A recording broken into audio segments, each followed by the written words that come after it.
This new romance anime has a clone of a girl becoming more human than the actual girl. It's giving me plastic memory vibes, and I don't know how I feel about that. Even a Replica Can Fall in Love is a new romance anime that's currently airing. It basically follows a girl who has a replica version of herself, and whenever she doesn't feel like leaving her room or doing a certain task, she sends out the clone to live her life. And that is the clone's sole purpose, nothing else. But one day, the clone ends up sparking a relationship with a boy in their class, and over time, she ends up getting feelings for him. And with that said, the clone starts to wonder what would happen if she were to fully fall in love. And that's basically what the anime is about. And hopefully, you can kind of get why I'm comparing it to Plastic Memories, and why it may end like it, which I hope not, but I can't stop thinking that. Now, before I continue the video, 86% of y'all are not subscribed. So, if you enjoy this type of content, make sure you hit that subscribe button. I also want to point out that I have not read the manga. All of my thoughts on this video are solely based off the anime. So if you are a manga reader, feel free to correct me in the comments. And finally, the real girl's name is Sunao, and the replica's name is Nao. But for the sake of the video of not getting confused, I'm going to be calling Sunao the real girl, and Nao the replica or the clone. And with that said, let's get into why I think this anime is gonna end up like Plastic Memories.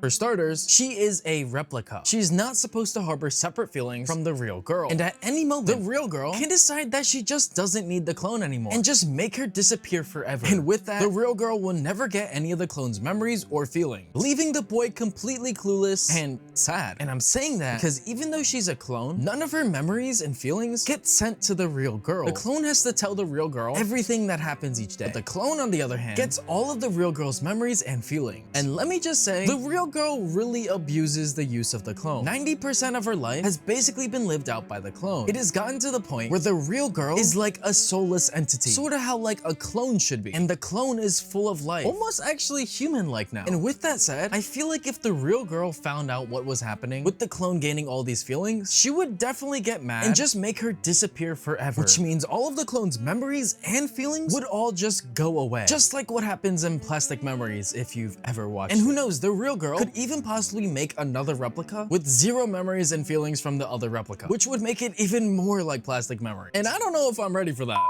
Future Kaz here. That's where the video was supposed to end. And then 2 more episodes of this anime came out, and now I have more to say. First off, use code Kazada for gamer subs for 10% off. And secondly, in episode 3, it gets revealed that the boy that the replica fell in love with is also a replica. How many people in this school have replicas? And why are they able to just make them? See, the real girl was able to make a replica because she was so stressed out about doing a certain task that she created a replica to do that task. And now this boy who also has a replica, who the replica fell in love with, just to clarify, the replica fell in love with the replica, not the actual boy, who let's call real boy, and let's call the replica boy. Now, the real boy hated replica boy because he broke his ankle and didn't want to go back to school after that. So he sent replica boy there. And that's when replica boy started talking with the clone girl. And that's how the relationship started. So it makes sense why the two of them are in love. They're both replicas. They both understand each other. And also, the real girl knows about the replica falling in love with the other replica, which totally gets rid of the thing I was saying before where she could just get mad and make her disappear. But it also doesn't get rid of that, because although she seems that she's not mad in the anime so far, she could ultimately just decide to get rid of the replica forever, causing the boy replica to just be all alone, or vice versa. So, it still is giving some Plastic Memory vibe. Also, an off-topic thing, you find out in the anime that whatever the real person feels, the replica also feels, which is honestly kind of cool, which makes me wonder if the replica's in pain, would the real person feel it? Say a replica got hit by a truck, is the real person gonna feel the pain of getting hit by a truck? I don't know, I guess we'll see in the next episode. But yeah, I feel like we're still gonna get sort of like a Plastic Memories ending, where either one or both replicas are just gonna disappear with all of their memories gone, all of their feelings gone, and just leave us with emptiness. Just like Plastic Memories did. There's still a lot left of the anime to watch, so I guess we'll see. Anyways, enough of me yapping about even a replica can fall in love. Let me know all of y'all's thoughts in the comments, because I'm curious to see how y'all think it's gonna end up. Manga readers, again, correct me in the comments if I'm wrong. Anyways, if you enjoyed the video, please leave me a like, and consider subscribing for more anime content. And with that said, this video's over. Later.